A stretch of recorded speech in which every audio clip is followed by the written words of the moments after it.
Hello everyone, welcome to our channel. இன்றைக்கி நம்ம சேனலில் ஒரு அழகான சூப்பரான ஒரு வீடியோ தான். என்னுடைய புது கிச்சனில் என்னுடைய பால் காய்ச்சி வீடியோ தான் இது.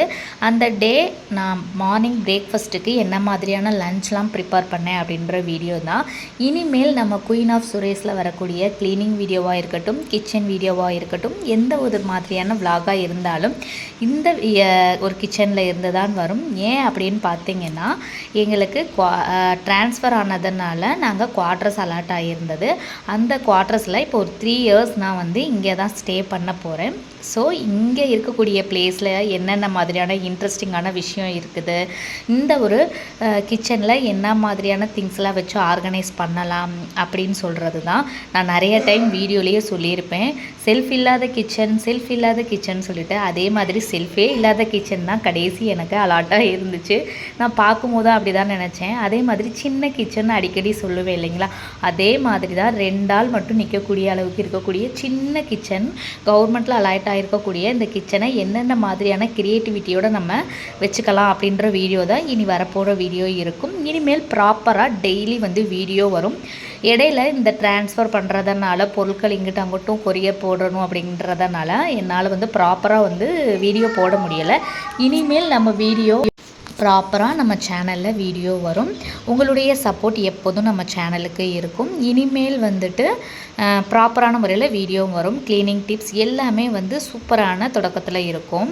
பால் சைடில் வந்து காய வச்சுட்டு ரீஃபில் பண்ண வேண்டிய ஐட்டம்ஸ், ஊர்லேருந்து க்ராசரி வாங்கிட்டு வந்தது, கொஞ்சம் எக்ஸ்ட்ரா இங்கே வாங்கினது எல்லாமே இருந்துச்சு. சீனி பார்த்திங்களா எவ்வளோ பெருசாக இருந்துச்சுன்னு எனக்கே ஷாக்கிங்காக இருந்துச்சு. இதை விட சின்னது இல்லையா அப்படின்னு கேட்டேன். இதான் எங்கள் ஊரில் இருக்குது அப்படின்னு சொன்னாங்க. சரி அப்படின்னு சொல்லிட்டு உப்பு, சர்க்கரை இதெல்லாம் வந்து ரீஃபில் பண்ணிகிட்டு இருந்தேன். அதுதான் காலையில் வந்து பால் காய்ச்சறதுக்கு சாமி ஃபோட்டோ எடுக்கணும் அப்படின்றப்ப எனக்கு வாராகி அம்மன் தான் ஃபஸ்ட்டு கிடச்சாங்க. ஸோ அவங்கள வச்சு கும்பிட்டதில் எனக்கு ரொம்ப சந்தோஷம். பேக்கிங் பண்ணப்போ எந்தெந்த பொருளை எங்கெங்கே வச்சேன்ற ஐடியா எனக்கு சுத்தமாக இல்லை. சரி காலையில் குளிச்சுட்டு சரி ஃப்ரெஷ்ஷாக பால் காய்ச்சுவோம் அப்படின்னு சொல்லிட்டு சரி எந்த சாமி ஃபோட்டோ கிடைச்சாலும் பரவாயில்லன்ட்டு போனால் எனக்கு ஃபஸ்ட்டு இவங்க தான் கிடைச்சாங்க. இவங்க வந்து எனக்கு கிடைச்சதில் ரொம்ப சந்தோஷமாக இருந்துச்சு. எனக்கு காலையிலேருந்து கிளம்பி வந்ததுலேருந்தே ஒரு பாசிட்டிவ் சைன் இருந்துகிட்டே இருந்ததுனால எனக்கு ரொம்ப இது ஒரு ஹாப்பினஸ்ஸாக இருந்துச்சு. உங்களுக்கும் இந்த மாதிரி இருக்கும் இல்லைங்களா? இப்போ நீங்கள் ஏதாவது ஒரு நல்ல விஷயம் பண்ணுறப்போ இதெல்லாம் வந்து ஒரு சாமி நம்பிக்கை இல்லாதவங்ககிட்ட சொன்னோன்னா இதெல்லாம் நடக்கும், இதெல்லாம் ஒரு விஷயமா அப்படின்வாங்க.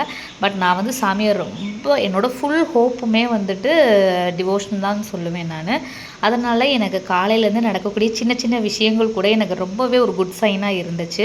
சரி எல்லாமே ஒரு பாசிட்டிவாக நடக்குது, நல்லபடியாக நம்ம வாழ்க்கை பயணம் தொடங்கினா சரி தான் அப்படின்னு இருந்துச்சு. நம்ம சொந்த வீடாக இல்லைன்னா கூட ஒரு இடத்துல இருந்து இன்னொரு இடத்துக்கு நம்ம போகும்போதும் சரி, நம்ம நிறைய சாஸ்திர சம்பிரதாயம் பார்ப்போம் இல்லைங்களா, ஒரு சின்ன ஒரு மனசுக்குள்ளே ஒரு நெருடல் இருந்துகிட்டே இருக்கும். நம்மளுடைய வாழ்க்கை பயணம் எப்படி போகுமோ, அந்த இடத்துல இருந்து இங்கே மாறி இருக்கும், பிள்ளைகளுக்கு செட் ஆகுமா என்னமோ அப்படின்ற ஒரு பயம் எல்லா பேரண்ட்ஸுக்கும் இருக்கும் இல்லைங்களா. ஸோ அந்த மாதிரி பயம்தான் எனக்கு அதிகமாகவே இருந்துச்சு. ஃபஸ்ட்டு வந்து ஆர்கனைசிங் டப்பா இந்த மாதிரிலாம் வாங்கிட்டு வந்திருந்தேன். ஏன்னா இங்கே பொருள் வாங்குறது பெருசு இல்லை. நானே என் வீடியோவில் நிறைய சொல்லியிருக்கேன், நிறைய திங்ஸ் வந்து வச்சுக்காதீங்க அப்படின்னு சொல்லிட்டு. ஆனால் இப்போ நான் இருக்கக்கூடிய இந்த பிளேஸில் இந்த மாதிரி டப்பாலெல்லாம் ஸ்டோர் பண்ணி வச்சாதாங்க அந்த பொருளை வந்து நான் செக்யூராக கேரி பண்ணிக்க முடியும். இல்லாட்டி அந்த பொருள் வந்து ஃபுல்லாக டேமேஜ் ஆகிரும், வண்டு வச்சிரும், ஈஸியாக எறும்பு வச்சிரும். ஏன்னா குவார்ட்டர்ஸ் கண்டிஷன் வந்துட்டு இது எவ்வளவோ பழைய காலத்து குவார்ட்டர்ஸு. அதனால் நம்ம பொருள் வாங்குறது முக்கியம் இல்லை, இந்த மாதிரி பிளேஸில் இருக்கும்போது அதை வந்து செக்யூர் பண்ணி வச்சு அது ஒரு ப்ராப்பரான முறையில் பயன்படுத்துறது தான். ஸோ அதனால் நான் ஆன்லைனில் நிறையா ஆர்டர்ஸ் போட்டு இந்த மாதிரி திங்ஸஸ் வந்து வாங்கியிருந்தேன். பால் வந்து நல்லபடியாக பொங்கி வந்துருச்சு. வாராகியம்மன் தாயாரோட இந்த இதை வந்து நான் ஆரம்பிச்சிருக்கேன். மனசில் வந்து பால் பொங்கி வரப்போ நிறைய நல்ல விஷயங்கள் நினைக்கணும்னு சொல்லுவாங்க இல்லைங்களா, நான் அதே மாதிரி எனக்கு தேவையான விஷயங்கள் எல்லாத்தையும் நான் நினச்சிக்கிட்டேன். என்னங்க நினைக்க போகிறோம், ஒரு நிம்மதியான வாழ்க்கை இருந்தால் போதும் அப்படின்றது தான் எல்லோரும் நினைப்போம். அதே தான் நானும் திங்க் பண்ணேன். பக்கத்தில் வந்துட்டு தயிர், வாராகியம்மன் தாயாருக்கு பிடிச்சது மாதிரி உப்பு, மஞ்சள், தயிர், காசு இதெல்லாம் வச்சு நல்லபடியாக சாமி கும்பிட்டாச்சு. என்னுடைய பால் காய்ச்சி தினம் வந்துட்டு நல்லா இன்னும் வந்து என் வாழ்க்கையில் மென்மேலும் நிறைய வளர்ச்சி அடைந்து நிறைய சந்தோஷமும் செல்வ வளங்களும் நிறைஞ்சிருக்கணும். நீங்களும் கண்டிப்பாக ப்ரே பண்ணிக்கோங்க.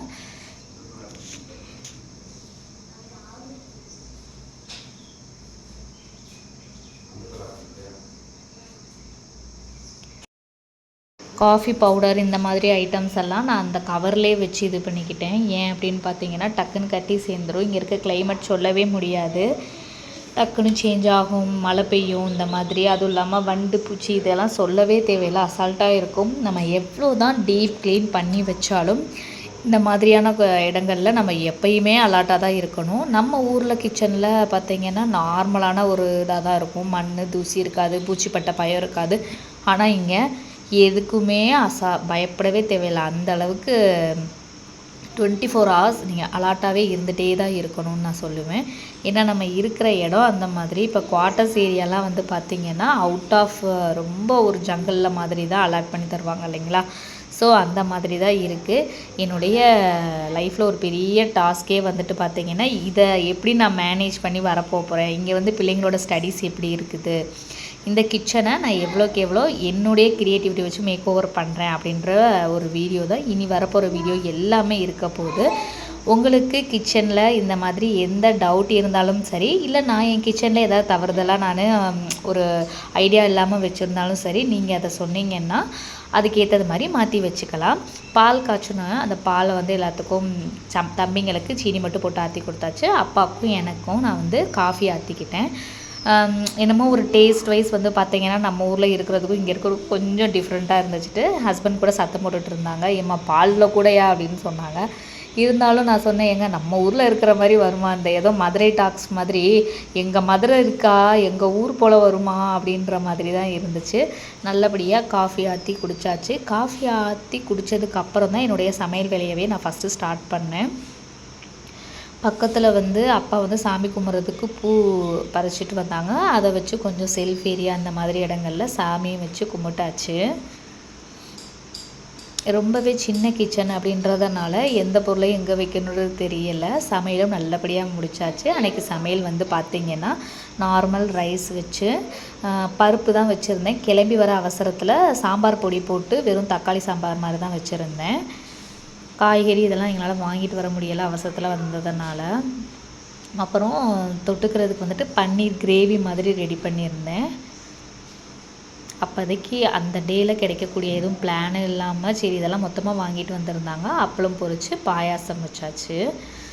இதை வச்சு தான் மதியான சாப்பாடுக்குமே நான் சேர்ந்து வச்சுக்கிட்டோம். ஏன்னா பேக்கிங்கெல்லாம் ரிமூவ் பண்ணிவிட்டு கொஞ்சம் அங்கங்கே செட் பண்ணுற வேலையும் அதிகமாக இருந்ததுனால இன்றைக்கி இந்த அளவுக்கு ஒரு சிம்பிளானது போதும் அப்படின்னு சொல்லிட்டு நானும் என் ஹஸ்பண்டும் வந்து பார்த்திங்கன்னா இந்த ஸ்க்ரீன் கவர் இதெல்லாம் வாங்கலாம் அப்படின்னு சொல்லிட்டு வெளியில் கிளம்பிட்டோம். பஞ்சாப்காரவங்கெல்லாம் ஏன் தலையில் வந்து இந்த மாதிரி கட்டியிருக்காங்கன்ற விஷயத்த நான் நான் ரியலைஸ் பண்ணது வந்து பார்த்திங்கன்னா வெளியில் போகவும் தான். வெயில் வந்து சொல்ல தேவையில்லைங்க. இந்த வெயில் அந்த வெயில் இல்லை, மண்டையே தனியாக கலண்டு உருண்டு ஓடிடும் போல் அந்தளவுக்கு வெயில். ஸோ அதனால தான் இந்த சிங்கெல்லாம் வந்து தலையில் இந்த துண்டு கட்டியிருக்காங்கிற போல் அங்கங்கே நின்று வந்து பார்த்திங்கன்னா நானும் என் ஹஸ்பண்டும் இந்த கரும்பு ஜூஸ் வந்து குடிச்சிட்டே இருந்தோம். கரும்பு ஜூஸ் குடிக்கும் போதுமே நான் நினச்சேன் இது எங்கே கொண்டு போய் முடிக்க போதோ அப்படின்னு சொல்லிட்டு. ஊரில் வந்து வெயில் நம்ம ஊர் வெயிலெலாம் பரவாயில்லன்னு தோணுதுங்க. ரொம்பவே அதிகமாக இருந்துச்சு. முக்குக்கு இந்த மாதிரி வந்து கரும்பு ஜூஸ் கடை இருக்கும் போதே நான் யோசிச்சுருக்கணும், எங்கேயாவது மயக்கம் போட்டு விழுந்துருவாங்களோ அப்படின்னு சொல்லிட்டு தான் அங்கங்கே ஜூஸ் கடை வச்சுருக்காங்க போல். நிறையா வந்து யூட்டிலிட்டிஸ் வந்து என்ன மாதிரியான திங்ஸ் வந்து இந்த காருக்கு அனாவசியமான மால் இந்த மாதிரிலாம் நான் போன சரௌண்டிங்கில் பார்க்கல. அதிகமாக மக்களுக்கு தேவையான பொருட்கள் இருக்கும் இல்லைங்களா, இந்த கேஸ் பர்னர் ரிப்பேர் பண்ணுறது இந்த மாதிரியான கடைகள் தான் அதிகமாக வச்சுருந்தாங்க. நாங்கள் போன டே வந்து சண்டே அப்படின்றதுனால கடைகள் கொஞ்சம் மூடி இருந்தது.